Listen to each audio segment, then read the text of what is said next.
Nagkas... Ako po si Miss Winnie at ito ang ating kwento. Huminga ako ng malalim habang pinagmamasda ng paligid. Bawat stalls, mga pwesto ng gulay at mga pwestong may sari-saring paninda nagsisimula ng bumukas.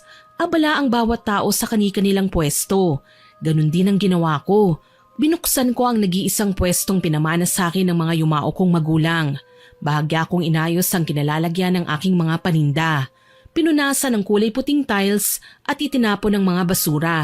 Maya-maya pa, matamis akong ngumiti at hinarap ang cellphone kong naka-live habang nakatutok sa akin. Ako nga po pala si Ali, 25 years old sa kasalukuyan. Ang kwentong ibabahagi ko ay nangyari ilang taon lang ang nakararaan. Good morning mga palengkenatics! Nandito na naman tayo sa isang buong araw ng pagtitinda. Alam nyo kung ano? Mga sariwa, malalaki, matatamis pero abot kayang buko. Ako po si Ali, ang inyong lingkod at welcome sa ating Bukolicious channel. Hayaan, para sa paninda natin for today, ibibida ko sa inyo ang sarili kong version ng buko pie. Oo nga pala, salamat po sa mga nag-follow at nag-subscribe ng ating channel. Dumadami na rin po ang ating viewers. Bilang pasasalamat sa inyo, araw-araw tayong magluluto ng masasarap na mga putahe ng mga pangunahing sangkap ay coconut meat. Ang aga-aga, ang ingay-ingay. Pwede ba, magtinda ka na lang ng maayos dyan? Palagi ka na lang nagpapapansin, ano? Ano bang pakialam mo, Yasmin? Hindi ka ba marunong makialam sa sarili mong negosyo? Magtinda ka na, oh. Baka mamaya mainip sa kahihintay ang mga suki mo. Lumipat pa sila sa stall ko. Palibhasa, umaasta kang sikat at may ibubuga kahit ang totoo wala naman talaga. Napatigil sa ere ang ngiti ko nang marinig ang pasupladang wika ni Yasmin. Ang noon pa ay karibal ko na sa pagtitinda dito sa palengke. Yes po, Miss Winnie. Parehong buko po ang produkto namin. May mga pagkakataong madalang ang bumibili ng aming mga paninda, kaya humantong ako sa paggawa ng iba't ibang palamig at desserts na may halong buko. Para maiba naman, naisip kong i-live ang mga pagkain na luto ko, na may kasama ng delivery para mas dumami pa ang aking suki. Sa paraang yun, pwede na silang mag-decide kung pupunta sa pwesto ko dito sa palengke at humakot pa ng maraming customer. Dahil sa sinabi ng babae, namewang akong hinarap siya at inisnaban. Oh, naiinggit ka, te? Hindi ba't sanay kang manggaya? Gumawa ka rin ng pakulo. Nilalangaw na yung mga paninda mo, oh. Huwag mo akong pakikialaman sa diskarte ko. Ang kapal naman ng mukha mong ipagyabang sa akin ng buko mo. At bakit hindi? Totoo naman na sikat ako at maraming suki eh. Sa katunayan, dinadayo pa ng mga biyahero at turista ang mga paninda ko. Alam mo, Yasmin, hindi magtatagal ang pwesto namin dito sa palengke kung hindi nakakatakam ang mga panghimagas ko. Para sa kaalaman mo, hindi pa ako naipapanganak eh, may pwesto na kami rito. Kilala ng pamilya namin na masarap gumawa ng mga desserts. Dessert ba ka mo? Meron din ako niyan, Ali. Huwag kang umastang ikaw lang ang nag-iisa. Nakakairita ka, ah. Tama ka, nakakainis nga ako. Alam mo kung bakit? Kasi lahat ng pakulo ko para makabenta, ginagaya mo. Wala kang originality. Nanunulot ka pa ng mga customer. Akala mo hindi ko alam yon? Hoy, wag mo akong pinagbibintangan ha. Hindi totoo yan. Wala kang ebidensya. Ang hirap kasi sa'yo, masyado kang matapang. Dapat lang, dahil hindi ako ang tipo ng babae na basta-bastang nagpapaapi. Para patunayan ang sinabi ko, nilapitan ko si Yasmin at marahas siyang tinulak. Alam ko po na masama ang ginawa ko, Miss Winnie. Pero kilala ko na si Yasmin noon pa. Lahat ng sa tingin niya ay walang laban sa kanya, inaapi niya. Ako na nga lang ang literal na pumapatol sa kanya. Ayoko lang kasi na may inaapi siya, lalo na't pareho lang naman kaming nakikinabang sa pananatili namin sa palengke. Hindi nagustuhan ni Yasmin ang ginawa ko. Bago pa ako makatalikod, sinugod niya ako. Hinila niya ako sabay ganti ng pagtulak. Napasigaw ako ng muntik ng mangudngod sa kanal. Nagiinit ang ulo na tumayo ako at pinagpaga ng sarili. Nang balingan ko na siya ng tingin, alam kong hindi na mapipigilan ang aking gagawin. Gigil na sinugod ko si Yasmin na ikinisigaw niya. Marami siyang suot na mga pulseras at kung ano-anong mumurahing jewelry na nahablot ko. Sumabog ang mga beads sa lupa, nagkalat pa sa daanan. Pati ang suot niyang headband, tumilapon sa kalsada. Hindi kasi talaga ako tumigil hanggat hindi ako nakakaganti sa kanya. Aray! Ano ba, Ali? Bitiwan mo ko! Para kang pugita! Ang bilis mong manghablot! Aray! Huwag kang hihiling ng kung ano sa akin, mahaderang babae ka. Alam mong hindi ko yan tutuparin. Baka nakakalimutan mo, ininsulto mo ako. Bakit ka pa lumapit dito sa stall ko kung mahina ka naman pala? Maldita ka! Tama na, nakakalbo na ako. Ano ba? Nasasaktan na ako. Bagong reband ang buhok ko. Yan ang bagay sa'yo. Magdusa ka. Ito ba ang bagong reband? Bakit gusot na ang buhok mo? Dapat sa'yo pinuputol ang buhok mo. Iniiwan ng anit. Magmumukha ka na kasing halimaw kapag tinuklap ko pang balat mo sa ulo. Ano ba? Masakit na yan ha? Bitiwan mo ko. Idedemanda kita. Sige, idemanda mo. Akala mo takot ako sa'yo? Diyan ka nagkakamali, babae. Tatanggalan kita hindi lang ng buhok kundi pati tenga. Hayop ka? Nananahimik ako dito, susugod ka? Ako pa ngayon ang irereklamo mo? Baka nakakalimutan mo, hindi ka masasaktan kung hindi ka lalapit sa pwesto ko. Hindi na nakapalag si Yasmin nang sakyan ko siya sa tiyan at marahas na pinagkakalmot. Gumuhit ang matutulis kong kuko sa kanyang pisngi pababa sa leeg.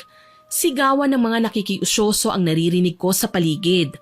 Malamang nagpupustahan na ang mga kakilala naming tambay at tsismosa sa kung sino ang mananalo. Sigurado naman ako na hindi kakayanin ni Yasmin ang mga atake ko eh. Sanay akong makipagsabunutan. Madalas na namin gawin ito kaso ayaw talagang sumuko ng babae. Hindi na lumaban si Yasmin nang dumating naman ang kapitbahay kong si Ruel. Sindak niya kaming pinaghiwalay. Yasmin, Ali, ano bang ginagawa nyo? Ang aga-aga gulo kagad ang hinahanap nyo. Pareho kayong babae, tapos pareho din kayong basagulero. Hindi na ba talaga kayo magbabate? Aba araw-araw na lang kayong ganyan ah. Ruel, wag ako ang pagsabihan mo. Si Ali ang may kasalanan. Siya lang naman ang naunang sumugod sa akin eh. Amazona kasi ang amo mo. Nagtataka ka pa kung bakit kita sinugod, ganon? Tignan mo nga yung sarili mo. Wala ka nang kinikita sa pagbabantay mo sa pwesto mo. Tapos nakikialam ka pa sa mga diskarte ko. Anong gusto mong gawin ko? Matuwa ako sa'yo? Hindi dahil nagagawa mong apihin ng mga tao dito sa palengke, pati ako luluhod na sa'yo. Tandaan mo, Yasmin, nauna kami ng pamilya ko sa lugar na ito. Wala kang karapatang magreyna-reynahan. Hindi rin ako mapapabilang sa mga taong kinawawa mo. Huwag naman kayong ganyan, pakiusap. Alam nyo kung bakit ako napasugod dito? Trending na ang sabunutan ninyo online. Nag-aaway na lang kayo naka-live pa. Gusto niyo ba talagang mapalayas tayo ni Mayor? Hoy Ruel, hindi ako kasali sa mapapalayas, okay? May permit ako at nagbabayad ako ng tax, kaya kahit ilang beses man i-renovate ni Mayor ang palengke na to, mananatili ako sa pwesto ko. Ay, ganon. Oo nga, may permit ka kasi nilandi mo si Mayor. Nakalimutan mo na ba? Binigyan mo nga siya ng isang gabi, hindi ba? Hindi ka na nahiya. May asawa na si Mayor, kumaka-ranking ka pa. Anong isang gabi?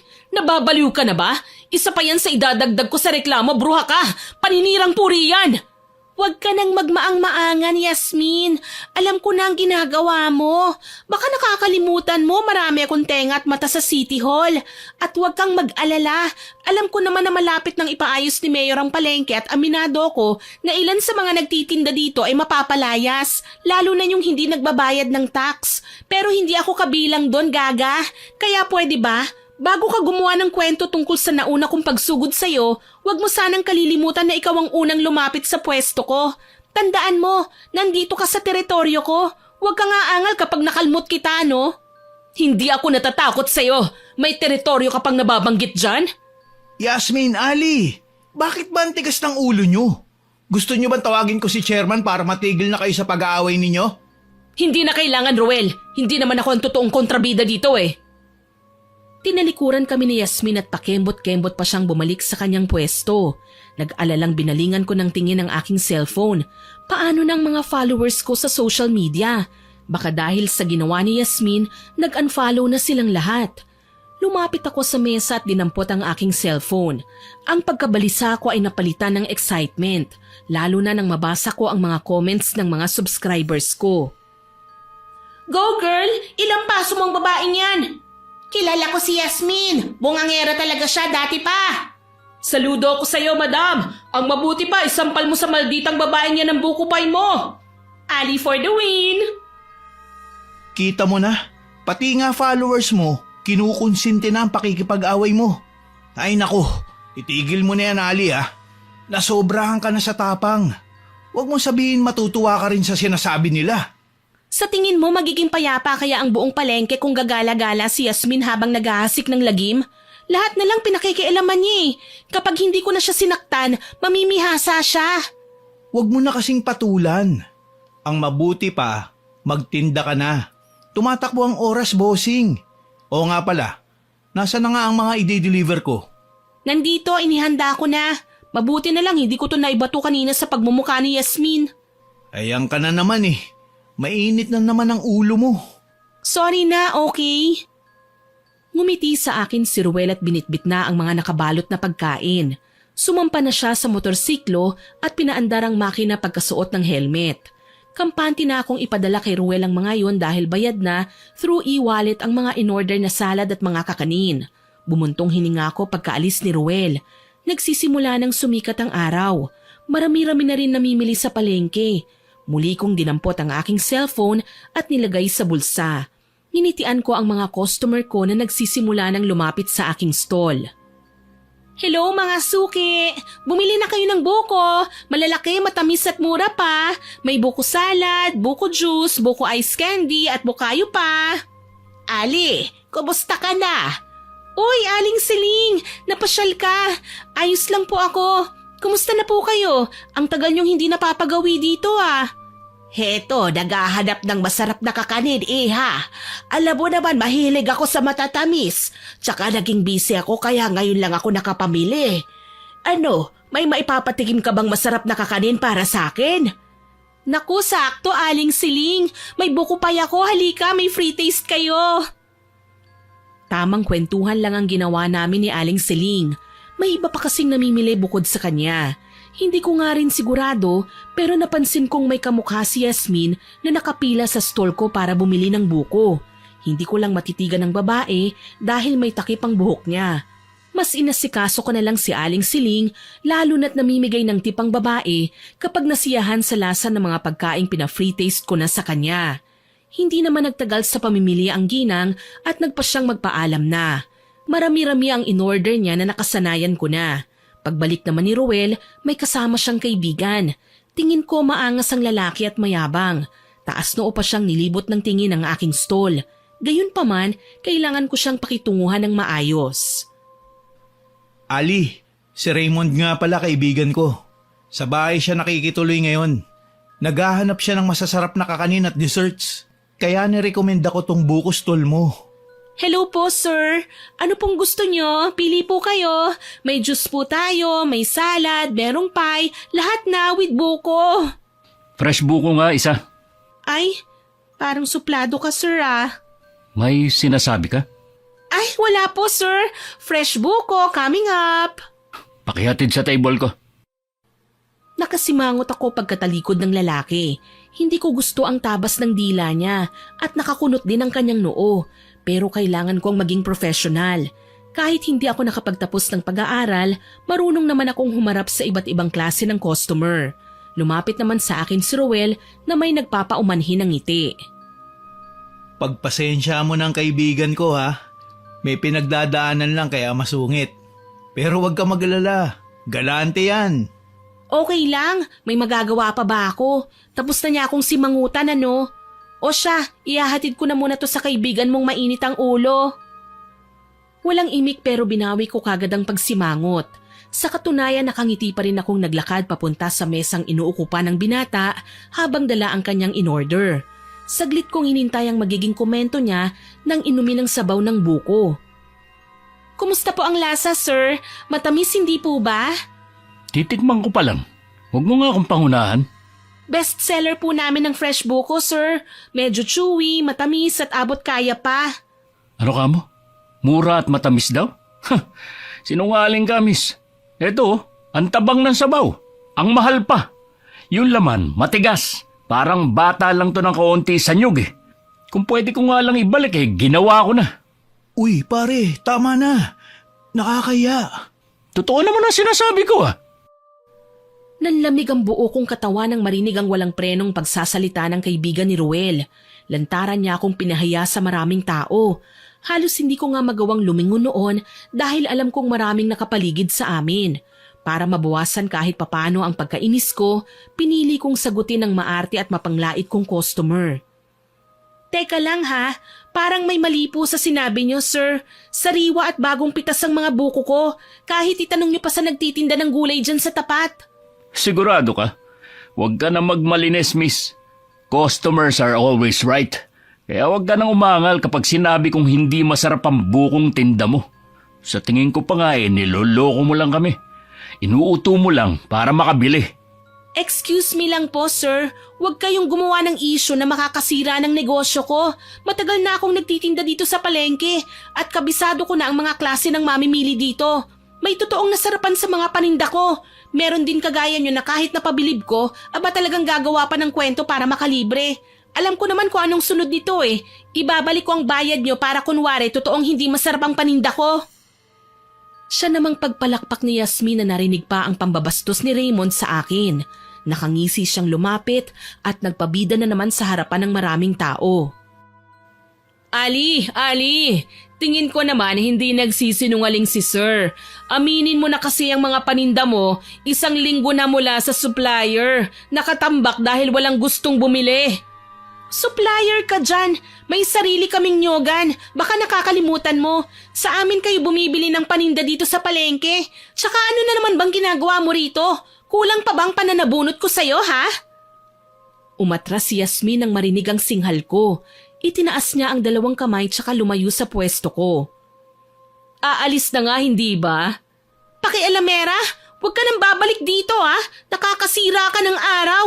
At ikaw naman, sir, kung wala kang sasabihing maganda, aba umalis ka na rito sa stall ko. Hindi ko kailangan ng mga laiterong customer. Ako pa talaga masama. Para nagsasabi lang ako ng totoo eh. O siya, kung ganyan ka din naman pala makitungo sa mga customer mo, mabuti pa, pasikatin na lang kita. Iniangat ni Raymond ang hawak niyang phone. Napasinghap ako nang makitang nakarecord ang video noon. Mukhang vlogger pa yata ang loko. Gigil kong tinampal ang kamay niya kaya nabitiwan niya ang hawak na cellphone. Nahulog ito sa lupang may nagkalat na bato at nabasag ang screen. Gulat niya itong dinampot tsaka ako sinamaan ng tingin. Walang iya ka. Hindi ka lang manloloko. Wala ka pang modo. Bawal naman kasi ang ginagawa mo eh. Kinuhanan mo ng video ang tindahan ko tapos sisiraan mo pa? Aba sir, pwede kitang ireklamo sa ginagawa mo. Di reklamo mo. Ano akala mo? Natatakot ako sa'yo? Pasensya ka na, miss. Kaya kitang tapatan kung talagang matapang ka. Papalitan mo tong cellphone ko.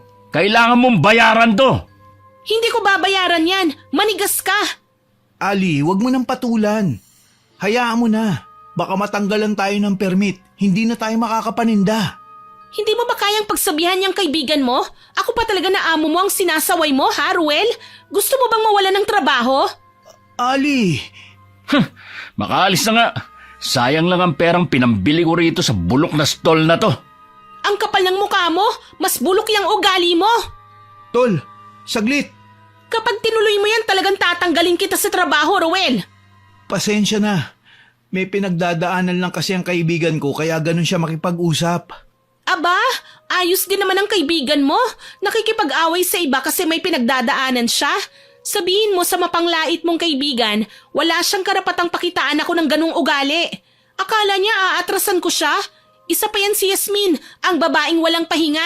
Palibhasa, hindi lang buko Diyos ang kaya niyang itinda, pati ng 2 buko na nakabitin sa dibdib niya.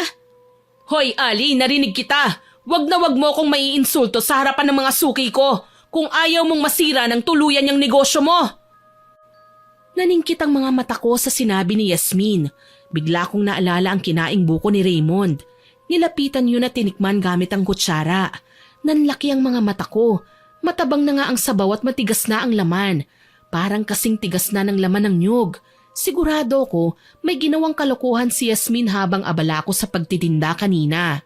Inalala ko ng mabuti ang mga pangyayari hanggang sa sumagi sa isipan ko ang tila kamukha niyang nakapila kanina habang kausap ko si Aling Siling.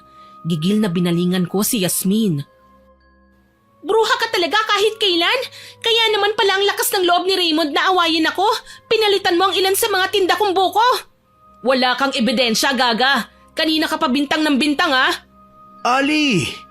Ay, wag mo nga akong awatin, Ruel. Bibigyan ko siya ng leksyon. Nakakainis ka na. Kanina ka pa awat ng awat. Huwag mo na siyang sugurin. May nakakita naman daw sa kanya eh. Ereklamo na lang natin si Yasmin para wag nang umulit. Mananakit ka pa eh. Napatingin ako sa iilang taong magpapatunay na may ginawa nga si Yasmin habang abala ko kanina sa pagtitinda. Ilan sa kanila kaagad na nagsumbong sa akin. Tahimik raw na kinuha ni Yasmin ang ilang piraso ng sariwa kong buko at pinalitan niya. Malas nga lang dahil isa sa mga yon ang naibigay ko kay Raymond kaya nagwala ang lalaki. Napapatango ako habang hindi makapaniwalang bumaling ulit sa dalaga. Lumapit ulit si Yasmin sa kinatatayuan ko, hindi ininda kung sasaktan ko ba siya o baka naghihintay ng sasabihin ko. Ano ba talagang problema mo? Bakit kailangan mong guluhin ang negosyo ko? Naiinggit ka lang ba talaga o gusto mong mawala ako sa palengke na to? Hindi ako kailanman maiinggit sa'yo. Alam mo kung bakit? Kasi mas may potensyal na lumago ang pinagkakakitaan ko. Hindi kagaya ng sayo, minana mo lang sa mga magulang mo. Etong negosyo ko, nasimulan ko na nang magdadalaga ako. Sa tingin mo, mahalaga sa akin kung sino ang nauna sa negosyong to? Para sa kaalaman mo, Yasmin, ayoko nang pinapakialaman ng diskarte ko, yun lang. Kung sa tingin mo nauungusan kita pagdating sa bentahan, umisip ka ng sarili mong pakulo, hindi ang manggaya sa kung ano ang diskarte ko. Dala ng sobrang pagkapahiya, hindi nakasagot si Yasmin. Tahimik niya akong sinamaan ng tingin. Hindi rin naman ako nagpatalo tinaasan ko siya ng kilay. Humakbang pa nga sana ako para sukatin ang tapang niya kaso humarang na naman ulit si Ruel. Ali, ang mabuti pa, pumasok ka na sa stall. Ako na lang ang makikipag-usap kay Yasmin. Hindi kasi kayo nagtatagal sa pag-uusap nang hindi kayo nag-aaway eh. Mamaya niyan, hahantong kayo sa sakitan. Ikaw ang makikipag-usap? Sigurado ka? Lalandiin ka lang ng babaeng yan Okay lang naman siguro yun, no? Hindi rin naman kita girlfriend para magselos ka sa amin. Loko ka talaga, no? Ang sa akin lang, kapag nilandi ka ni Yasmin, malamang bibigay ka na kagad sa lahat ng sasabihin niya. Kaya kahit hindi pa dapat, baka pinatawad mo na siya. Tsaka sa akin siya nagkasala, kaya dapat akong kinakausap niya. Hindi ako hihingi ng tawad sa'yo, Bahala ka dyan. Malditang sambit sa akin ng babae, sabay bira ng alis. Inis na inis ako kay Yasmin. Muntik na ngang masira ang reputasyon ko dahil sa panggugulo niya. Mabuti na lang, nagawa ko pang mapakalma ang sarili ko at itinuon ang atensyon sa paggawa ng pandekoko. Matuling lumipas ang ilang oras hanggang sa tuluyan ng humapon. Mabuti na lang, hindi nasayang ang mga tinda ko. Bumenta ako sa tulong na rin ni Ruel. Nagkaroon kasi ako ng orders online kung saan siya ang naghatid at nakipag-usap sa mga customer. Masaya kong kinuha sa safe ang kulang-kulang 10,000 kong kita sa araw na yon. Ipinalit ko ang nasa 5,000 barya na pinaghalong 20 pesos, 10 piso at 5 piso. May mga 1,000 ring tigpipiso. Bago ko ilagay sa safe, inipon ko muna ang mga barya sa tela tapos tinago. Kampante naman ako na iwanan ng pera ko roon dahil nakakalimutan kong magdala ng barya tuwing umaga. Pagsapit ng gabi, nagsara na kami ng stall at magkasama pang umuwi. Oh, heto nga palang sweldo mo sa araw na to. Maraming salamat sa tulong mo ha. Pasensya na kung madalas kitang masinghalan kanina ha. Mainit lang talaga ang ulo ko eh.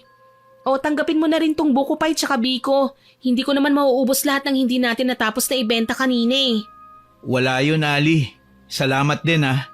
Siguradong matutuwa ang mga magulang ko. Malaking tulong din to para sa amin ang pasweldo mo sa akin. Alam mo naman, marami akong obligasyon sa amin, lalo na sa tatay kong sakitin. Ayos lang yun, naiintindihan naman kita eh. Hindi madaling maging responsable, lalo na kung may mga kapatid ka namang barumbado. Balang araw magbabago din naman sila. Hindi kasi sila ang kuya kaya namimihasa ang mga kapatid ko. Akala yata ako lang ang dapat na kumilos. Ang gusto ko lang naman sana, total pareho na kaming binata, magtulungan. Kung nagkataong mga kapatid ko ang kapatid mo, malamang matagal na silang nakatikim sa akin ng sapak. Mga pasaway eh. Ayoko pa naman sa lahat yung matitigas ang ulo. Hindi naman tayo nabubuhay sa mundo na hindi nagugutom eh. Kailangan nating magtrabaho para malamanan ng tiyan. Alam mo, dapat pagsabihan mo rin ng mga kapatid mo. Hindi tama na ikaw lang ang nagsasakripisyo para sa kanila. Masahol ka pa kay nanay. Ang dami mong sinabi. O paano? Ihatid na kita? Malapit na rin lang ang bahay ninyo. Baka gusto mong kumain na muna. May mga tira pa naman akong ulam kaninang umaga. Sa bahay na lang, Ali. Hinihintay ako ngayon ni nanay eh.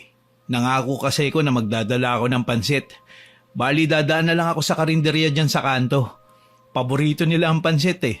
Nakagawian ko ng magdala ng ganun kapag nabibigyan mo ako ng tirang paninda. Masarap kasing ipares. Ganun ba? O siya, heto, 200. Idagdag mo sa pambili ng pansit. Bumili ka na rin ng soft drinks para masayang hapunan. Maraming salamat, Ali ah. Napakabait mo talaga. Tumango na lang ako bilang tugon. Pero sa totoo lang nalungkot ako, Miss Winnie. May mga tao talaga na hindi nabiyayaan ng magandang buhay. Halimbawa doon si Ruel at ang pamilya nila. Sa pagkakatanda ko, isa ang mga magulang niya sa nagtatanim ng mga nyog sa lupain namin noon. Natigil lang yun nang magkaroon ng alitan ng ama ko at ang ama ni Ruel. Hindi ko naman naitanong kung ano yon dahil bata pa ako noon. Tahimik akong pumasok ng bakuran.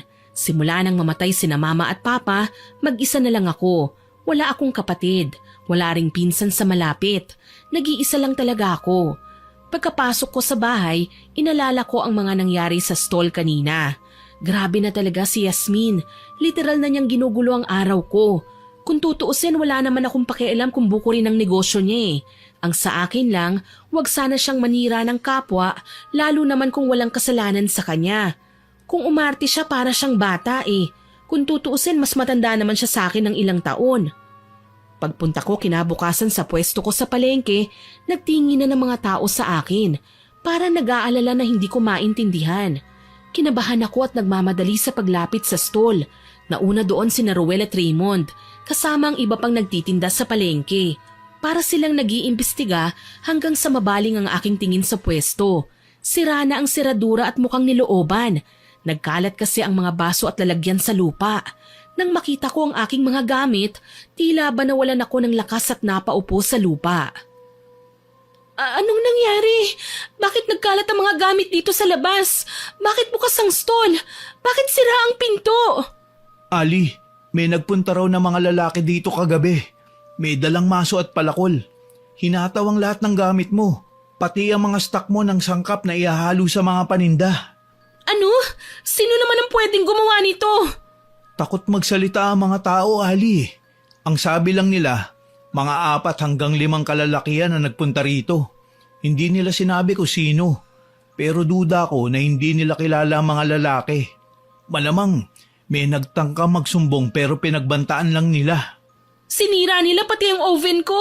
Ang mga mesa at upuan pinalakol. Ano nang gagawin ko? Matapang akong babae. Walang inaatrasan na kahit na anong away. Pero sa pagkakataong yun, napaiyak ako. Ilan kasi sa mga sinira ng nanloob sa stall ko ay ginagamit pa noon ng mga magulang ko, Miss Winnie. Sentimental akong tao at lahat ng bagay na galing sa mga taong mahal ko, iniingatan ko ng sobra. Matamlay kong pinagmasdan ng mga kakilala ko sa pangunguna ni Ruel na iligpit ang mga nasirang gamit. Hindi ako nakapagtinda ng araw na yon. Nilapitan naman ako ni Raymond na kahit nakakapanibago lang ay nagpakita ng nakakasimpat siyang tingin sa akin. Sir, kung may balak kang awayin ako, wag ngayon. Kita niyo naman lugmok na nga ang negosyo ko tapos dadagdagan niyo pa. Huwag mo na akong tawaging Sir Ali. Raymond na lang. At saka, hindi ako lumapit sa iyo para makipag-away. Naikwento ni Ruel lang nangyari kahapon pagkaalis ko. May kaaway ka pala sa negosyo kaya nagawa niyang isabutahe mga paninda mo. Sorry kung hinusgahan kita. Hindi rin kasi maganda mood ko kahapon eh. Hindi ko dapat ginawa yon. Hindi naman talaga ako masamang tao eh. Marunong ka rin palang maging kalmado, Raymond. Akala ko kasi araw-araw kang mainitin ng ulo eh. Pasensya na talaga. Nag-aaway kami ng mama ko. Kaya masama ang pakikitungo ko sa mga taong nakakaharap ko kahapon. Si Ruel nga ilang beses kong nasinghalan. Kaya nakukonsensya ako. Humingi din ako ng pasensya sa kanya. Ayun, sinabi niya sa akin, sanay na daw siya kaya mas lalo ako nahiya.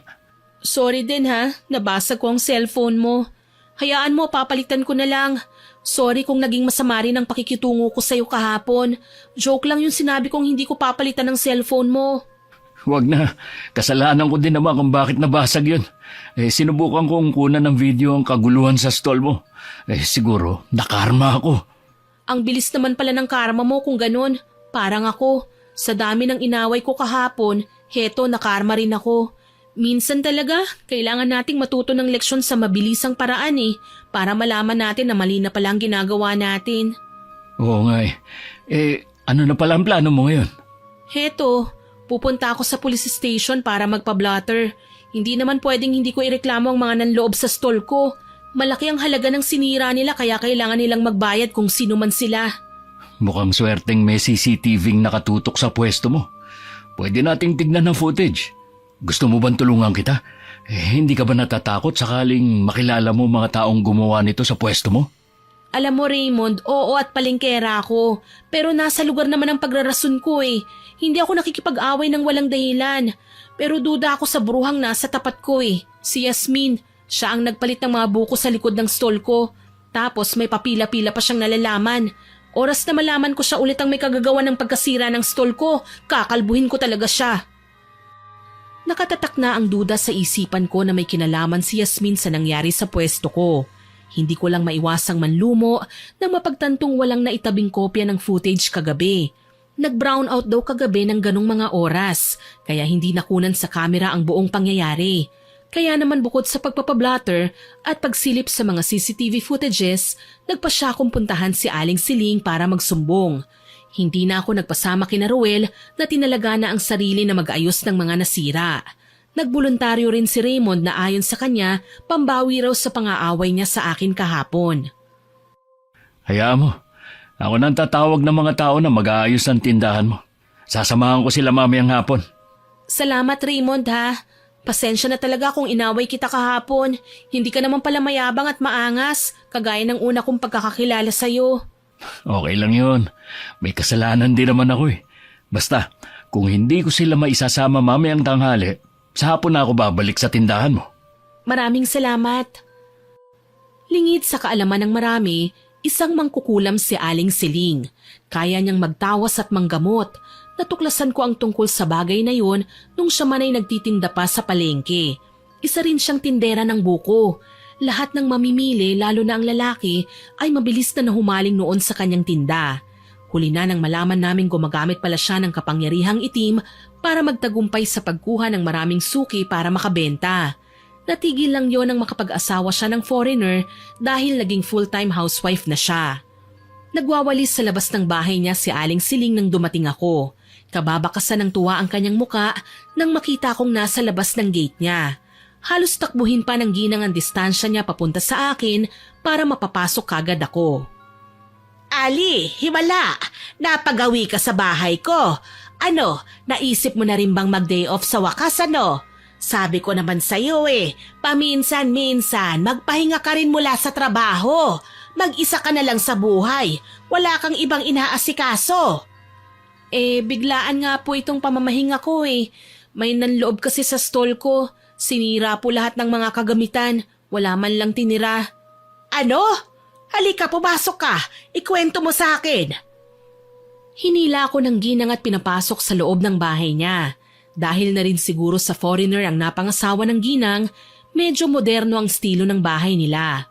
Puti ang pintura ng dingding at may mahabang hagdan bago makalapit sa main door.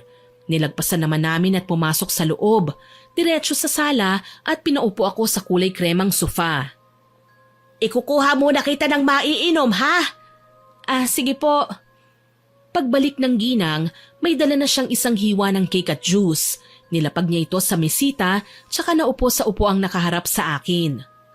Ano ba kasi ang nangyari ha? Matagal ko na pong alam na mainit ang dugo ni Yasmin sa akin. Palagi niyang sinasabi na negosyo daw niya ang pinakasikat sa palengke. Wala naman po akong pakialam dun kasi tahimik din ako naghahanap buhay para ipagpatuloy ang nasimulang pagtitinda nila mama at papa. Hindi ko lang po talaga inaasahan na ahantong siya sa paninira sa akin sa mga suki ko para lang layuan nila ako. Kung minsan naman, pinapalitan niya ng mga lumang buko ang produkto ko. Yun ang dahilan kung bakit natuto akong patulan siya. Alam mo, iha, Kilala ko ang mga magulang ni Yasmin. Kasabayan nga namin sila ng mga magulang mo dati sa pagtitinda. Ang alam ko gulay at prutas ang paninda nila noon eh. Kaso nagkasakit ang padre de pamilya kaya nahinto. Medyo nalugi rin sila kasi nga imbis na kumikita ang pwesto nila, nauubos pa sa pagpapaospital pati ipon nila. Huli na nang malaman kung pinasa na pala nila kay Yasmin ang pwesto. Tama po, pinasa nila kay Yasmin ang pwesto. Pero sa pagbalik ng babae sa palengke, wala na siyang matinong paninda. Ginagaya na lang niya kung anong sa tingin niya ang mabili sa merkado. Ang hindi ko lang po matanggap ay yung paninira niya sa akin at panggugulo. Kagabi po, saktong pagka-uwi ko may mga dumating daw sa palengke. May dalang palakol at maso. Pinagtulungan nilang wasakin ang pwesto ko. Wala naman po akong ebidensya na si Yasmin nga po talaga ang pasimuno nun.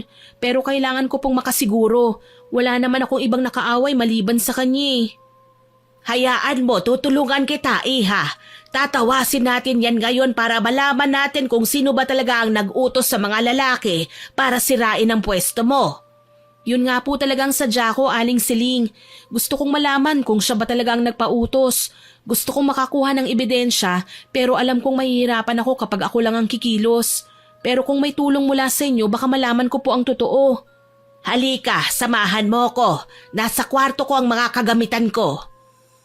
Sumama ako sa ginang papunta sa isa sa mga kwarto. Tumambad sa aking paningin ang mesang may nakapatong na malaking planggana na may tubig. Sa di kalayuan, maayos na nakasalansa ng mga puti at itim na kandila, maging ang itim na librong ginagamit niya sa pag-oorasyon. May mga balot ng insenso na ginagawa niyang pausok sa isang estante kasama ang mga garapong may iba't ibang uri ng langis. Ang dami niyo po palang kagamitan, Aling Siling? Oo, Iha. Dalaga pa nga ako nang ipunin ko ang mga gamit na yan. Minsan po ba may lumapit na sa inyo para magpakulam? Meron, Iha. Pero tinanggihan ko silang lahat. Ayaw kong ginagamit ang kapangyarihan ko para lang makapanakit ng tao ng para lang sa katuwaan. Yan ang mahigpit na bilin sa akin ng aking mga magulang. Kung ganon, isa po pala kayong mabuting mangkukulam, Aling Siling. Hindi nyo inaabuso ang kakayahan nyo na meron kayo. Alam mo kasi, Iha, ang paggawa ng kasamaan sa kapwa, may kaakibat na kaparusahan. Karma, kumbaga, ganon din yun sa amin. Kapag nangulam ka ng walang dahilan, mas mabigat ang magiging parusa. Hindi naman kasi kami purong mangkukulam na gumagamit ng lihim na karunungang itim. Tumango ako at sinang-ayunan ng sinabi ni Aling Siling. Minsan na rin kasing naikwento sa akin ng lolo at lola ko noon ang tungkol sa parusa na dumidikit sa pagkatao kahit sa susunod na henerasyon ng mga mangkukulam. Hindi nila ito kayang tanggihan, kaya naman hanggat maaari, ginagawa nilang hindi na kasing lupit ang ginagawad na sumpa sa nararapat para lang wag silang maparusahan ng sobra. Inihanda na nga ni Aling Siling ang kanyang puting kandila at orasyon. Pinasara niya sa akin ang pinto at mga bintana. Sinigurado namin na walang makakapasok na hangin kaya gayon na lang ang pagtataka ko nang biglang nagsimula ng humangin ng malamig sa loob ng silid. Paalalahanan kita, Iha.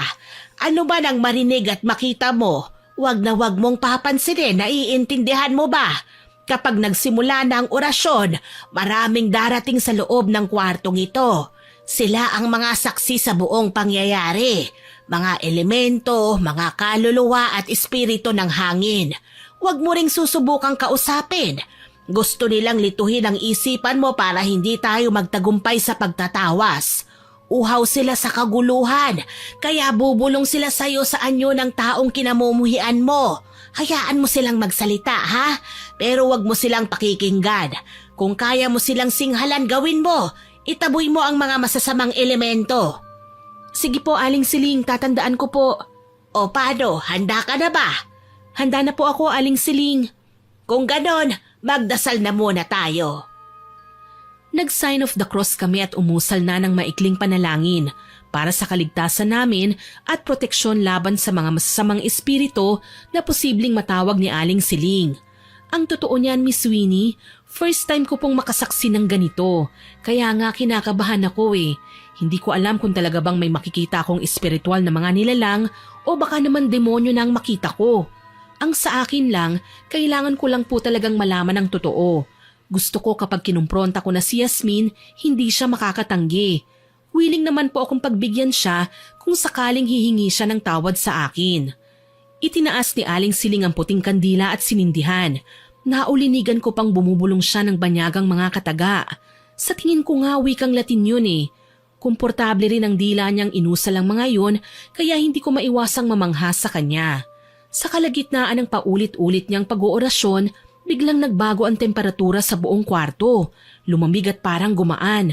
Tingin ko nga lumulutang kami sa hangin eh. Ilang sandali pa, nagbago ang tingin ko sa paligid.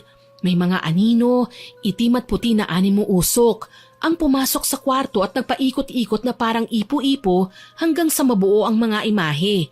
Babae at lalaki, may matanda at bata.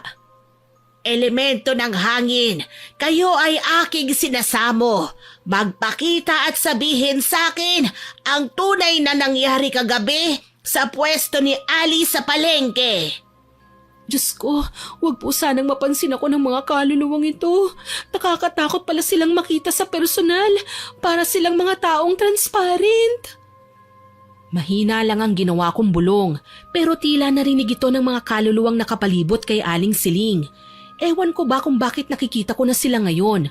Wala naman kaming history ng pamilyang may third eye.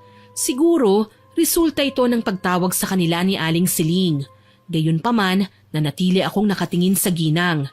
Walang imik pero nanginginig ang aking mga tuhod. Isa sa mga nag-anyong tao ang lumutang papalapit sa akin. May ginaya siyang muka, maputlang bersyon ni Yasmin. Ang lakas ng loob mong pagbintangan ako.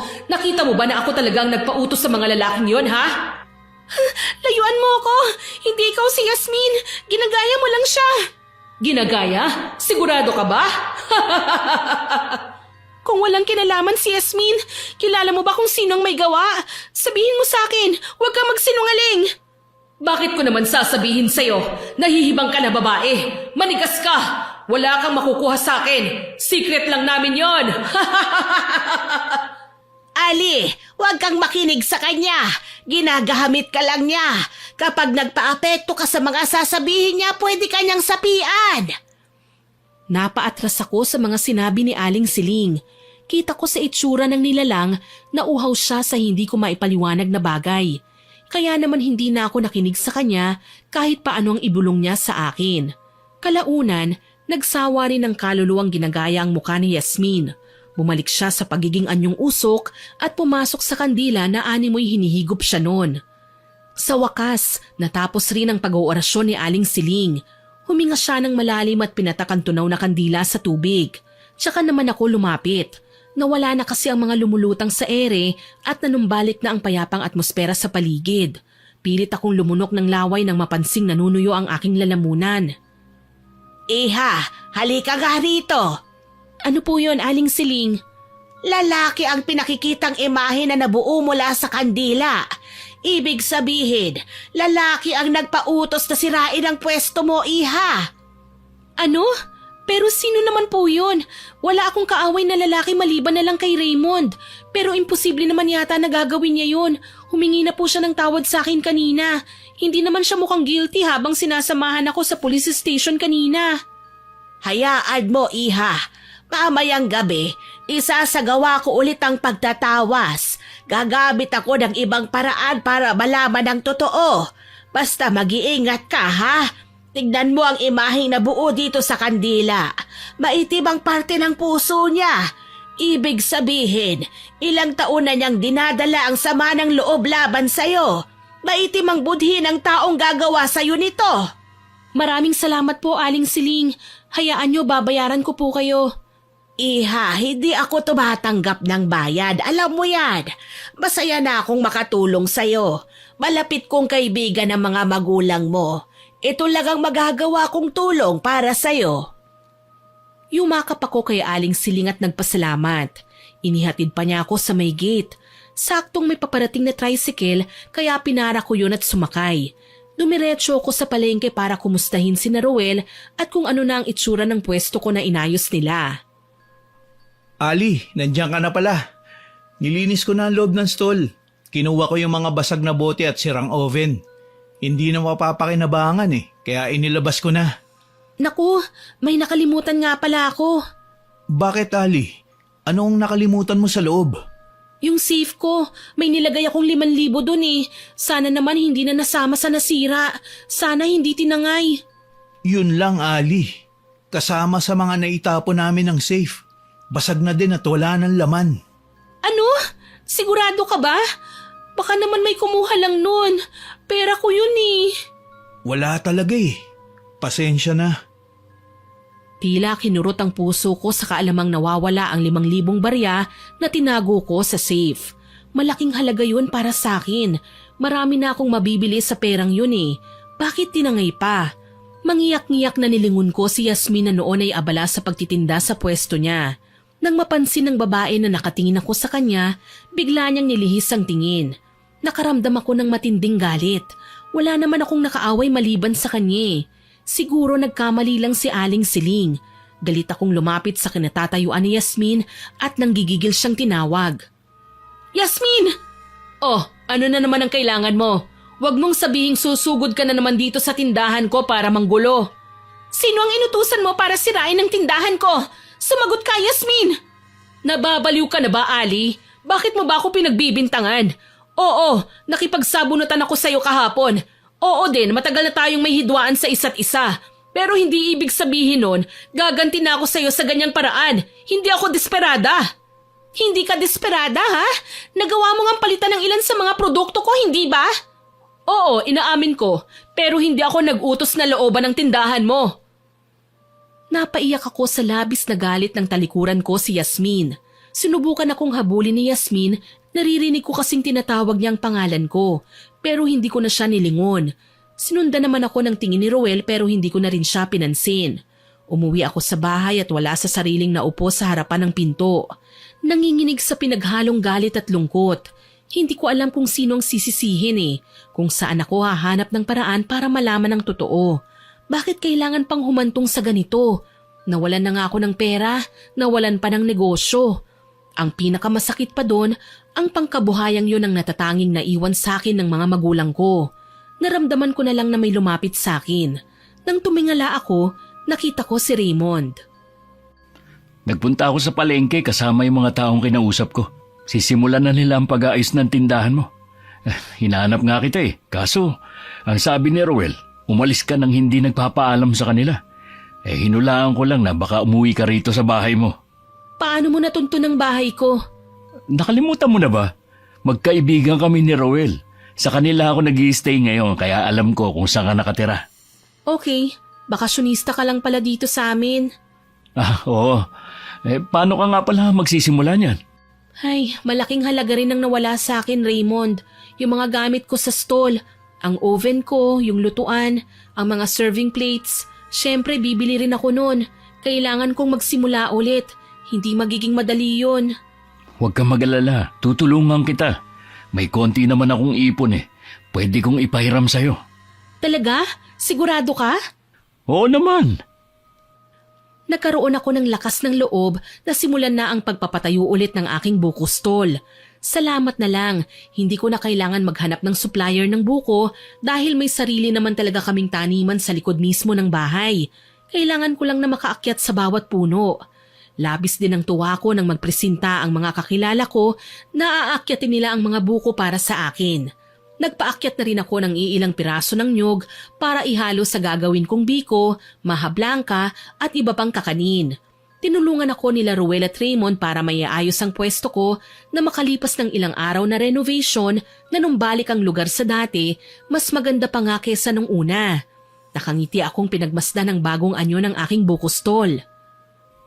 Mukhang tuwan-tuwa ka. Siyempre, tinulungan mo ako eh. Tinulungan niyo ako ni Ruel. Maraming salamat ah. Naku, wala yun.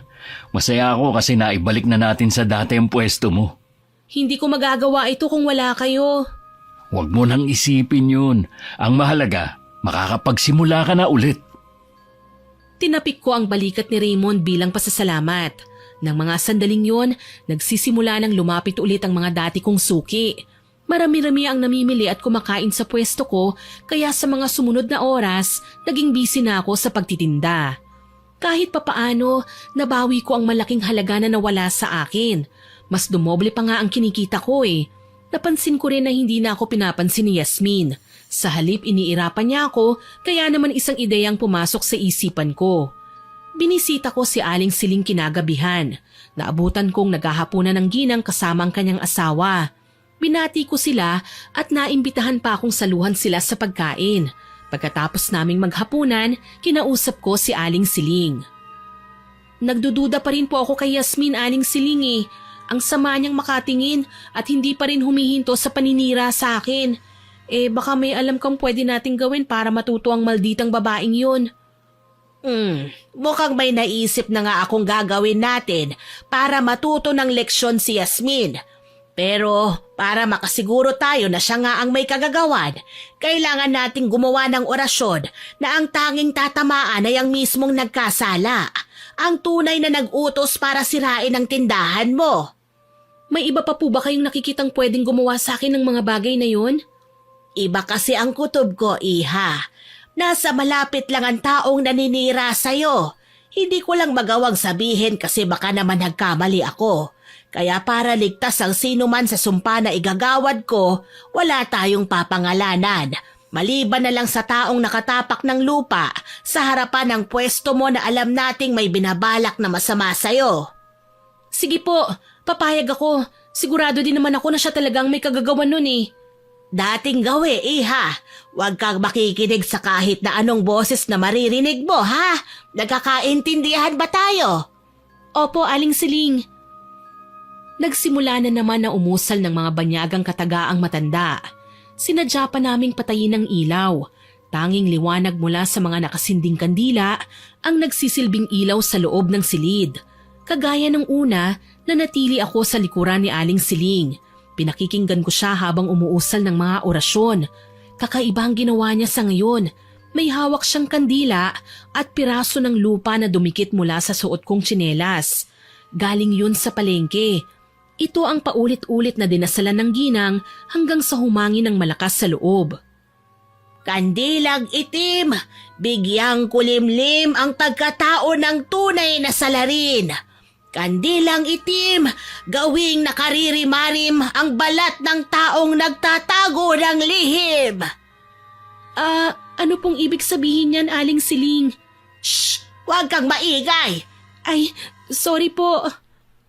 Ilang minuto pang nanahimik si Aling Siling hanggang sa patakan niya ng sariling dugo ang lupa. Nagulat ako ng tila gasyon ng magliyab matapos ding ipatak niya ang natunaw na kandila sa kapirasong lupa. Huminga ng malalim ang ginang kasabay ng tila paghinga rin ng buong silid. Tila may buhay, tila may kasama kami sa loob. Pagkatapos ng isinagawang ritual, nakangiting tumingin sa akin si Aling Siling. Pawisan ng ginang, halatang napagod sa kanyang ginawa pero nakangiti. Kita ko pang may kislap ang mga mata niya habang nakaharap sa akin. Ayos na, Iha. Hindi ko man puntirya si Yasmin. Siguradong magdurusa ang tunay na salarin sa pagsira sa tindahan mo. Hindi na aabutan ng ilang araw. Siguradong mararamdaman na niya ang paggapang ng palipad-hangin kong sumpa para sa kanya. Maraming salamat po ah. Malaking bagay po ito sa akin. Sana din kung sino man ang may kasalanan, matuto na siya sa ginawa niya. Tama ka dyan. Hindi na niya uulitin ang ginawa niya. Lalo na kapag napagtanto niya ang pagkakamali niya. Napanatag ako sa sinabi sa akin ni Aling Siling. Siguradong matitikman ng kung sino man ang karma na nakatakda niyang matanggap. Sana lang talaga wag na itong magtagal. Inasahan ko na si Yasmin ang magkakasakit makalipas lang ng ilang araw. Kaya nagulat ako nang muli kaming magkita sa palengke at napansing mas malusog pa siya kesa sa karaniwan. Bakit kaya ganun? Bakit parang wala namang sakit si Yasmin? Parang hindi man lang umepekto sa kanya mga orasyon ni Aling Siling. Ali, Oh, Raymond, anong ginagawa mo rito? balak ko sanang tulungan ka muna sa pagtitinda ngayon eh. Wala kasi si Ruel. Masama ang pakiramdam niya. Ganun ba? Bakit hindi niya sinabi sa akin? Nakahiya na niyang magsabi. Tsaka sayang daw ang kikitain niya sa araw na to kapag hindi siya nakapagtrabaho. Kaya ako na lang ang nag-volunteer na pumasok para may matanggap siya. Ang pait mo namang kaibigan. Ingat ka lang ha, baka naman maging santo ka niyan. Kay lakas ng naging halakhak ni Raymond dahil sa sinabi ko. Ipinagpatuloy ko ang pagbubukas ng tindahan habang si Raymond naman ang nag-aayos ng mga mesa at upuan. Inilabas niya ang jug na may lamang juice at dinisplay na ang mga kakanin sa may harapan. O ano, simulan na natin ang pagtitinda? Oo naman, bakit may hawak kang cellphone? Alertuhin natin ang mga palengke natics. Siguradong susugod sila ngayon kapag nalaman nilang marami kang tindang kakanin at desserts. Willing din naman ako maging delivery guy kung okay lang sa'yo. Ikaw stalker ka no? Paano mo naman na-discover ang channel ko? Mahilig si Mama sa mga masasarap at matamis na pagkain. Nang malaman niyang nasa location ko ang tindahan mo, inutusan niya akong dalan siya ng kakanin pag uwi ko ng Manila. Ang sabi ko nga sa kanya, ipapa-shoutout ko siya sa'yo eh. Sure. Padadalhan ko pa ng maraming kakanin ng mama mo. Naging abala na kami ng mga sumunod na oras. Marami nga ang lumapit sa aming stall para bumili at kumain. Tila nilangaw ang pwesto ni Yasmin sa isang iglap. Wala man lang nagtangkang lumapit sa kanya sa labis kong pagtataka. Nang mapatingin naman ako sa kanya, mas lalong nangunot ang aking noo. Wala akong makitang galit sa mga mata ni Yasmin nang nagkatitigan kami. Parang relieve pa siya at masaya nang makitang pinagkumpulan kami ng mga mamimili. Gustuhin ko man na magtanong sa kanya, hindi ko magawa. Baka kasi masamain niya ang itatanong ko eh. Masyado pa namang filingera si Yasmin. Magtatanong pa lang ako, marami na siyang masasabi. Daig pa niya ang naglilita niyang salarin sa dami ng nirarason para ipagtanggol ang sarili. Pag-uwi namin kinagabihan, dinaanan namin si Ruel sa bahay. Nakatalukbong ang lalaki sa kumot habang nakahiga. Nilapitan ko ang binata at saka kinalabit. Uy, Ruel, ano bang nangyari sa'yo? Nilagnat lang ako, Ali. Hindi ka na dapat pa nag-abala na pumunta rito. Papasok naman ako kapag okay na ako eh. May dala kaming gamot. Heto, inumin mo. Tinanggal ko ang pagkakatalukbong ni Ruel at nagulat nang makitang namamaga ang balat niya. Parang dahan-dahang lumulobo at may nana sa loob. Kinilabutan ako. Sa hindi ko malamang kadahilanan, sumagi sa isip ko ang sinabi ni Aling Siling noong gabing yun. Kandilang itim, bigyang kulimlim ang pagkatao ng tunay na salarin. Kandilang itim, gawing nakaririmarim ang balat ng taong nagtatago ng lihim. Kabado man, kaswal kong tinanong si Ruel. Hindi rin naman ako papayag na matulog ngayong gabi na marami akong tanong sa isipan. Tinitigan ko sa mga mata ang binata pero nilihis niya ang tingin paiwas sa akin. Anong nangyari sa balat mo, Ruel? Bakit namamaga at namumula? Tapos sa bandang gitna parang namumuti sa nana. Huwag mo nang pansinin yan. May allergy lang ako. Baka may nakain lang ako na bawal sa akin. Allergy? Nagbibiro ka ba? Magkababata tayo. Alam kong wala kang allergy. Lahat nga kinakain mo eh. Ano bang nangyayari sa'yo? Nakapagpa-check up ka ba sa doktor? Sinabi ko na din yan sa kanya kagabi, pero hindi siya nakinig. Ang sabi niya, mawawala din daw ang lagnat niya. Magiging okay din daw siya. Matigas din kasi ang ulo eh. Ay nako, hindi pwede yan. Bilang amo mo, ako munang masusunod sa ngayon. Halika Raymond, tulungan mo akong buhatin si Ruel at dadalhin natin siya sa doktor.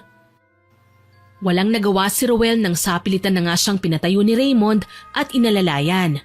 Kinolekta ko naman ang mga kakailanganin niyang gamit hanggang sa may mapansin sa aparador niya. Ang pamilyar na telang nilagyan ko ng 5,000 puro barya. Akala ko ba natangay ito ng mga magnanakaw? Bakit nasa aparador ni Ruel? Bago ko pa man masikmatan ng binata, tinawag na ako ni Raymond. Sinabi niya sa akin na naghihintay na ang tricycle. Tuloy hindi na ako nagkaroon ng pagkakataon para itanong sa kanya ang mga bagay na nakapagpapalito sa aking isipan. Walang findings ang doktor nang madala namin siya sa ospital. Baka raw nakapaligo lang siya ng maruming tubig o may nasagap na mikrobyo ang nilabhan niyang damit. Binigyan lang siya ng antibiotics at ointment para sa mga namamagang parte at pinauwi rin. Gumaling din makalipas ng ilang araw si Ruel. Kahit nakakabangon na siya at nakakapaglakad, hindi pa rin nawawala ang pangangati niya sa katawan. Sa totoo lang, nakakaramdam ako ng kilabot kapag nakikita siyang kinakalmot ang buong katawan niya. Hindi na lang din namin siya pinabantay sa tindahan at baka matakot lang ang mga tao sa kanya. Pagkain pa naman ang tinitinda namin. Mabuti na lang at araw-araw akong sinasamahan ni Raymond. Hindi ko akalaing ang dati kong kaaway, magiging kaibigan ko na. Mali rin ako ng paghusga sa kanya. Mabuti naman palang tao si Raymond. Totoo ngang may pinagdadaanan lang ang lalaki, kaya siya ganun makitungo sa akin nung una kaming magkakilala. Raymond, baka mamaya masanay ka na sa kababantay sa tindahan ko. Wala akong maipapasweldo sa'yo, no? Naku, okay lang yun. Gusto ko lang makatulong. Hindi naman ako naghahabol sa sweldo eh. Pero kung gusto mo, ipatikim mo na lang sa akin yung mga bagong recipe mo. Huwag kang mag-alala. Ipapatikim ko sa'yo ang mga luto ko. Teka, bakit hindi mo nga pala tikman tong bagong salad recipe ko? May buko rin yan, ha? Salamat. Oo nga pala, nasan si Rowel? Nandito lang siya kanina. Bigla na lang siyang nawala. Silipin ko nga sa likod. Kumain ka lang dyan, ha? Ay sige, salamat dito sa binigay mo. Naku, maliit na bagay. Iniwan ko sandali si Raymond at nagtungo nga ako sa likurang bahagi ng stall. May mga bumabati rin sa akin dahil sa pagkakabuo muli ng aking tindahan. Mabuti na lang nahanap ko si Rowel malapit sa pampublikong CR. Hindi siya nag-iisa. Biglang kumabog ang dibdib ko nang mapansing pamilyar sa aking paningin ng babae na kausap niya. Si Yasmin. Nagmamadali akong lumapit para pakinggan ang kanilang usapan, Miss Winnie. Wala ka namang kwentang kausap eh. Sabi ko naman sa'yo, gawin mo ang lahat na magagawa mo para malugi ang negosyo ni Ali. Pero hindi ka nakinig. Mas binigyan mo pa ng atensyon ang inggit mo sa kanya. Gago ka pala eh. Sinabi ko naman sa'yo ayokong gawin ang inuutos mo. Kahit naiinggit ako kay Ali, hindi ko magagawa ang ginawa mo. Ikaw ang nag-utos sa mga gangster dito sa lugar natin para sirain ang tindahan niya. Huwag mong questionin ang gusto kong mangyari sa kanya. Hindi mo alam kung anong pinagdaanan ng pamilya ko sa pamilya niya. Wala namang kasalanan si Ali doon ah. Bakit hindi ka sa puntod ng yumao niyang mga magulang magreklamo? Huwag mo akong gagamitin sa mga masasama mong plano ah. Iba ka rin, no? Ilang beses ka na nga sinaktan ni Ali, pero pinagtatanggol mo pa siya ngayon. Anong klaseng babae ka? Iba ang issue ko kay Ali. Gusto ko lang na iniinis siya. Alam mo kung bakit? Siya na lang kasi ang palaging bukang bibig ng mga magulang ko. Masipag daw si Ali, madiskarte, marunong humarap sa mga suki. Kaya ako naiinis sa kanya. Pero hindi ko kailanman inisip na gawin ang ginawa mo na hindi makatarungan. Tama ba na sirain mo ang negosyong bumubuhay sa'yo? Hindi lang si Ali ang nagkapera sa stall, Ruel. Pati na rin ikaw. Nanlaki ang mga mata ko nang makitang iaangat na sana ni Ruel ang kamay niya para gawaran ng sampal si Yasmin. Hindi niya yun natuloy dahil humarang na ako at hinawakan ang braso niya. Hindi makapaniwala si Ruel sa ginawa ko. Saglit siyang namutla at napahiya. Ilang sandali pa, nagsalita na ang lalaki. Anong ginagawa mo rito, Ali? Pasensya na, hindi ko kasi kayang makakita ng babae na sinasaktan ng lalaki. Ikaw, bakit kailangan mong saktan si Yasmin? Nagalit ka kasi hindi niya nagawa ang inuutos mo? Wala akong alam sa sinasabi mo, Ali. Huwag ka na nga magkunwaring inosente, Ruel. Nakita kita eh. Narinig ko ang lahat ng sinabi mo. Bakit mo nga ba nagawa sa akin ang bagay na ito? Naalala ko pa nga, bago ka namin dalhin sa ospital, nakita ko sa mga gamit mo ang perang nilagay ko sa tela, yung mga bariyang nakatago sa safe. Bakit nasa sayo yon? Akala ko ba butas na ang safe nang makarating kayo ni Raymond sa pwesto, ha? Hindi na ako magtataka kung nagkasakit ka dahil mukhang kinakarma ka na sa pagtatraidor mo sa akin. Akmang ako naman ang sasaktan ni Rowel nang dumating si Raymond sa kinaroroonan namin. Nagtatakang nagtanong sa akin si Raymond kung ano ang nangyayari. Nagpasalamat naman ako nang magsalita si Yasmin at ipinaliwanag niya ang totoo. Nagalit kaagad si Raymond kay Rowel. Bago pa man nakapiyok ang lalaki, nasuntok na niya ang kaibigan. Natumba sa lupa si Rowel at tumilapon ang kanyang sombrero kaya naman tumambad sa amin ang nakakadiri niyang itsura. Napatili si Yasmin at napalayo sa lalaki. Nanlaladkit ang pisngi niya dahil sa mga napisa na nana. Anong nangyari sa mukha niya? Bakit mo ako sinuntok, Raymond? Akala ko ba magkaibigan tayo? Bakit? Yung ba ang tingin mo sa akin? Ang tunay na magkaibigan, hindi nagnanakawan. Pero hindi ka man lang natakot na gawin yun sa akin, Rowel. Gumawa ka pa ng kwento sa mga magulang ko na winaldas ko ang perang pinadala nila sa akin. Pero ang totoo, ninakaw mo. Nagkaroon ka na ng pagkakataong pagnakawan ako nang malasing ako. Kaya nung nadiskubre kong nawawala ang pera ko, masama ang loob ko kinabukasan. Inaway ko pa nga pati si Ali, hindi ba? Kalaunan nalaman ko na nasa iyo lang pala ang pera ko. Hindi ako nagsalita kasi alam ko hirap kayo at kailangan mo ng panggastos. Tapos ngayon, pati si Ali, pagnanakawa mo. Ano ba ang trip mo sa buhay? Ha? Wala ka ng pakialam dun. Kung galit ka sa akin dahil ninakaw ko ang pera mo, ibabalik ko sa'yo. Pero wag ka nang uuwi sa bahay namin. Tarantado ka pala eh! Napasigaw ako nang atakihin muli ni Raymond si Ruel. Nang mga sandaling yon, hindi ako makapaniwala sa aking mga narinig. Akala ko pa naman si Yasmin talaga ang tunay na salarin. Pero nagulat ako nang malaman ko na si Ruel pala ang may kagagawa ng lahat. Paano niya nakayang lokohin ako, pagnakawan? Ano ang koneksyon ng paghihirap ng mga magulang niya noong nagtatrabaho pa sila sa mga magulang ko? Tsaka ano ba ang kasalanan ko? Inawat ko si Raymond nang magsimula na namang magkumpulan ng mga nakikiusyosong tao. Hindi lang naman kami ang naroon sa paligid at ayokong makuhanan na naman kami ng video na siguradong magte-trending sa social media. Tama na muna, Raymond. Hayaan natin siyang magpaliwanag. Kahit galit ako sa kanya, susubukan kong pakinggan ang mga sasabihin niya. Masyadong makasarili ang mga magulang mo, Ali. Matagal nang nagsisilbi sa kanila ang mga magulang ko. Pero wala man lang silang ibinigay kundi sweldo lang sa pang-araw-araw nilang serbisyo. Ni hindi nila naisip na sobra na ang pagsasakripisyo ng mga magulang ko para lumaguan nyo, ganyo. Wala man lang silang binigay na kahit konting makakapagpasaya sa mga magulang ko. Ang mga magulang mo at mga magulang ko ang may issue, Roel. Bakit ikaw ang nagagalit sa kanila? Bakit sa akin ka rin nagagalit? Alam ko ba ang mga pinagdaanan nyo noong araw? Alam mo naman na bata rin lang ako noon. Walang alam sa kung anong pinagkakaabalahan ng mga magulang ko noon. Paano ko pa sila masusumbatan? Patay na sila. Hindi na nilang magagawang itama ang pagkakamali nila. Yun naman pala eh. Bakit sa akin ka gumaganti? Hindi mo ba magawang sabihin sa akin ang problema mo? Hindi mo naman kailangang humantong sa paggawa ng krimen, Roel. Alam mo, dahil sa ginawa mo sa akin, wala na akong tiwala sa'yo. Galit ko siyang tinalikuran pagkasabi ko noon. Sunod naman na umalis si Yasmin at malungkot na bumalik sa kanyang pwesto. Masama ang loob ko kay Roel. Tinuring ko siyang kaibigan, pero nagawa pa niya sa akin ang mga bagay na ito. Paano niya nakumbinsi ang mga inutusan niya na looban ng stall ko? Oo at kilala akong matapang, pero hindi naman ako nangaaway ng walang dahilan. Sa pagkakataong yon, nahiya akong kausapin si Yasmin.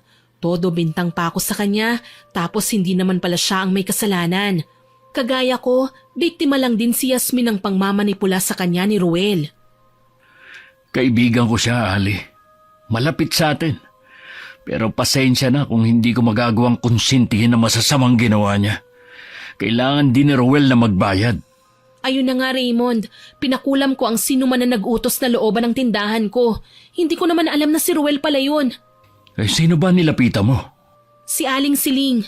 Bakit hindi natin subukang itanong sa kanya kung may gamot ba para matigil na ang pagkakasakit ni Roel?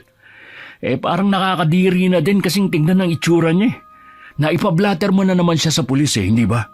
Dapat lang naman siguro na dumaan siya sa legal na proseso ng pagbabayad ng kanyang kasalanan. Yun din nga sanang gusto ko eh. Kapag hinayaan lang natin si Roel at pinalagpas ang pangyayaring to, siguradong mamimihasa siya. Iisipin niya na takot nga tayo kapag hindi natin siya nireklamo. Kailangan niyang harapin ang kasalanan niya, Ali. Huwag ka mag-alala. Hindi natin to gagawin dahil galit tayo sa kanya. Ginagawa natin to para makatulong. Nagpasalamat ako kay Raymond at nagpasama nga sa kanya na puntahan si Aling Siling kinagabihan. Hiyang-hiya pa nga ako nang kantsawan ako ni Aling Siling na boyfriend ko raw si Raymond. Napakamot din sa ulo ang lalaki. Bueno, ano bang kailangan niyo sa akin at magkasama pa kayong sumugod dito sa bahay ko? Nalaman ko po kasi na hindi si Yasmin ang nag-utos na pasukin ng mga magnanakaw ang pwesto ko sa palengke.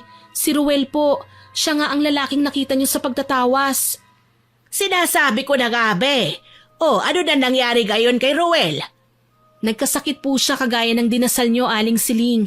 Kaso lang po, nagbago na ngayon ang isip ko eh. Total naman na i-report na namin sa pulis ang ginawa niya, ipapakulong na po namin siya. Ano pang hinihintay nyo? Ipakulong nyo na. Kapag nagtagal pa siya dito sa labas, gaganahan lang siyang gumawa ng kalokohan. Aling Saling, ipatatanggal po sana namin ang ginawad niyong sumpa para maipakulong namin si Rowel. Umaasa po kami na titino siya sa loob ng kulungan. Iho, pasensya na. Hindi ko magagawa ang sinasabi mo. Ang kulam na ginawa ko ay may halong sumpa. At ang sumpa, hindi basta-basta nababawi. Kaya sana intindihin nyo naman ako. Kung talagang gusto nyong matuto ng leksyon ng kaibigan nyo, hayaan nyo siyang makulong kahit may sakit. Sigurado maiisip niya kung gaano kaganda ang buhay nang hindi niya kailangan mang-abuso ng kapwa. Sinunod namin ang sinabi ni Aling Siling. Ipinakulong nga namin si Rowel. Kahit na may sakit ang lalaki, hindi yun naging hadlang para dalhin siya sa bilangguan at doon mapatunayan na totoo siyang nagkasala. Pati ang mga taong inutusan niya na sirain ang tindahan ko nahuli. Sa katunayan, halos pumalahaw si Rowel sa pagmamakaawa sa akin na wag nang ituloy ang kaso laban sa kanya. Muntik na nga akong bumigay. Mabuti na lang, nariyan si Raymond at inalalayan ako para wag sumuko. Nakita namin kung gaano nakalala ang kanyang kalagayan. Kahit nang ipasok siya sa kulungan, walang preso ang gustong lumapit sa kanya. Nangangamoy malansang patay na si Rowel dahil sa nakakadiring sakit sa balat na meron siya. Parang naaawa na ako sa kanya, Raymond. Ganon din naman ako eh. Pero kapag hindi natin pinatikim kay Rowel ang parusa, paano siya magbabago? Alam naman nating dalawa na pagmamalakihan lang niya tayo dahil nagawa niya makalusot sa kasalanan niya sa atin. Sa bagay, sabi naman ni attorney ilang buwan lang siyang madidetain, hindi magtatagal makakalaya rin siya. Tutulungan ko rin siya. Kahit papano, may pinagsamahan kami. Hindi ko makakalimutan yun. Pwedeng nagtatampo ako sa kanya ngayon, pero lilipas din to. Nagpasalamat ako sa kabutihan na pinakita ni Raymond sa akin. Ang totoo niyan, hindi ko magagawa ang lahat ng ito kung hindi dahil sa tulong niya. Malaking bagay ang ginawa ni Raymond para mapagtanto ni Rowel ang mga pagkakamali niya. Sa bawat sandali kasi ng pagdalaw ko sa kanya, nanunumbalik na ang dati niyang ugali. Sa pagiging Rowel na dati kong kakilala. Yung mabait, matulungin at may paggalang sa kapwa, kaedad man niya o hindi. Gusto ko sanang humingi ng sorry sa nagawa ko, Ali. Sana mapatawad mo ko. Nabulag lang ako ng matinding galit, lalo na't halos araw-araw na kinikwento ng mga magulang ko ang tungkol sa mga paghihirap nila nung nariyan pa ang mga magulang mo. Hindi ko man lang naisip na wala ka naman talagang kasalanan. Lalong wala kang kinalaman dahil kagaya ko, mga bata pa lang tayo nun. Hindi ko rin naman gustong magtanim ng sama ng loob sa iyo, Rowel. Tinuring na kitang kapatid, kaya nalungkot ako nang marinig mula sa bibig mo ang matagal mo nang kinikimkim na problema. Nakakatampo lang na hindi mo sinabi sa akin. Sorry rin kung nagawa kong ipakulam ka. Desperada na akong malaman nun kung sino ba talaga ang taong may malalim na galit sa akin eh. Hindi ko man lang naisip na posibleng ikaw pala yun. Deserve ko naman na manatili rito. Kahit papano, nakikita ko kung ano ang epekto ng mga ginawa ko. Oo nga pala, kumusta na ang mga sugat mo? Heto, may pinadalang langis si Aling Siling. Gamitin mo raw yan at maghihilom din ang sugat mo. Hindi na rin yan magnanaknak dahil matutuyo ng mga yan. Pakisabi kay Aling Siling, maraming salamat ha. Ang dami kong napagtanto habang nandito ako. Makakarating, Rowel. Siguradong magpapadala ulit ng advice si Aling Siling sa'yo. Kilala mo naman siya eh. Mahilig talagang magbigay ng mga magagandang aral. Si Raymond, simula nang makulong ako rito, hindi ko pa siya nakikitang dinalaw ako eh. Galit pa rin ba siya sa akin? Umuwi na ng Maynila si Raymond. Huwag kang mag-alala, dadalawin ka rin niya. Sasaglit lang siya sa kanila dahil nakiusap ang mama niya na ihatid ang mga binili nilang kakanin mula sa stall ko eh. Galit pa kaya siya sa akin? Hindi naman siguro, Rowel. Tsaka pwede mo naman siyang tanungin kapag nagkita kayo eh. Lakasan mo lang ang loob mo. O paano, kailangan ko nang umalis. Maraming salamat sa pagdalaw mo ah. Tinanguan ko ang lalaki at umalis na sa presinto. Alam ko na magiging okay na rin ang lahat dahil maraming napagtanto si Rowel. Makalipas nga ang ilang buwan, nakalabas na rin siya ng kulungan. Nakahiyaan na rin niyang bumalik sa stall kaya hindi na rin namin siya pinilit pa. Si Yasmin naman, humingi rin ng tawad sa akin. Ganon din ako sa kanya, Miss Winnie. Naisip ko wala naman kasing magagawang mabuti sa buhay ang pagtatanim ng sama ng loob sa mahabang panahon. Natuto na kami sa aming mga leksyon.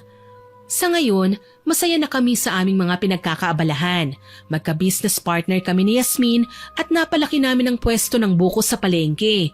Si Raymond naman, madalas akong dalawin lalo na't makalipas ang 5 buwan mula nang makalaya si Ruel, sinagot ko na ang panliligaw niya. Going strong pa rin ang relasyon namin hanggang ngayon.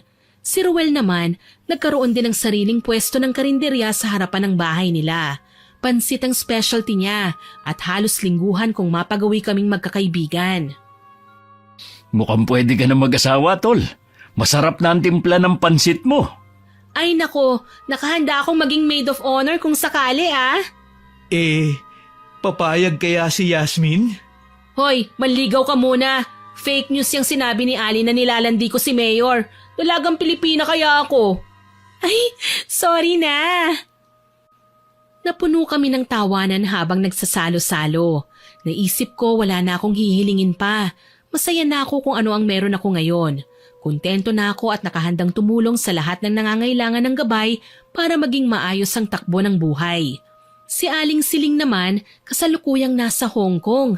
Balak daw nilang mag-Disneyland na mag-asawa. Wala na rin akong pinagsabihan pa tungkol sa kakayahan niyang mangkulam dahil hindi siya umalis ng bansa hanggat hindi ako nakakapangako sa kanya. Hanggang dito na lamang po. More power po sa inyong channel at God bless. Sana po ay nagustuhan niyo ang aking ibinahaging kwento. Pero bago ko po tapusin ito, hindi ito makukumpleto nang walang shoutout sa masusugid nating listeners. Shoutout po kay Kim Cyrus Dalayday, kay Gay Ukol, kay Evangeline Cruz, kay Mark Anthony Magtalas at sa mag-ina niyang sina Adrian at Via Rose. Hello din po kay Kathy Malate, kay Rashan Yan Licarte, kay Marinel Gloria, kay Gemma De Leon at sa De Leon family, kay Rose Pabsea from Cebu at sa mga kasamahan niyang sastre na sina Jessa Lawas, MG, Aying, Rosemay, Noli Paksiw, Dam Kring at kay Ate Dory. Salamat po sa inyong lahat dyan na nakikinig. Shoutout din po kay Maribel Balabag at sa asawa niya from Apayao, kay Marisa Belda from Jeddah, kay Marvin Lee at kay Ella at Aliana, kay Boss Andre, kay Cynthia Maralit, kay Estela Cabral da Silva from Switzerland, kay Juvilin Camacho na kauuwi lang po dito sa Pilipinas. Welcome back po, ma'am. Hello din po kay Mary Ann Valderamos at kay Manilyn Basco Bandelion, kay Araymix 17, kay Cheryl Coronacion, kay Jocelyn kay Jonathan Ganaban at kay Christina Quijano, kay Mean Collantes, kay Maylene Balasabas, kay Mike J. Maghinay, kay Corazon Damaulao from Davao City. Shoutout din po kay Annalisa Belando, kay Mary Chris Clemente, kay Josephine Beroya, kay Kai Maxril Flores, kay Julie at kay Christine Bocalig, kay Shirley Carillo, kay Shaira May Hipulan, kay Nilda Manalo, kay Janet Castillo Vlog, kay Risa Paisano at sa anak niyang si Tomoya Ono na nasa Japan, at kay Akiko at Zwain Zanel from Nueva Vizcaya. Hello din po kay Chef Marco at sa mga staff ng Amira Boxes Handicrafts, kay Jess Borja, kay Vanessa Alfeche, kay Maid Cooks Music and Vlogs, kay Nancy Makasakit at kay Kate Sabela from Oman. Salamat po sa inyong lahat na nag-comment at nakinig. Abangan niyo pa po sana ang mga susunod kong upload ha. At huwag kalilimutang mag-subscribe, like, share and comment sa stories natin. Para po mabilis niyong makita kung may bagong upload tayo, pindutin niyo lang po ang notification bell para lagi kayong updated. Aasahan ko pa rin po ang inyong suporta ha. Ang goal po natin ngayon ay maka 100k subscribers. Tulungan niyo po ako ha. Muli, ako po si Miss Winnie na nagpapasalamat sa inyong pakikinig.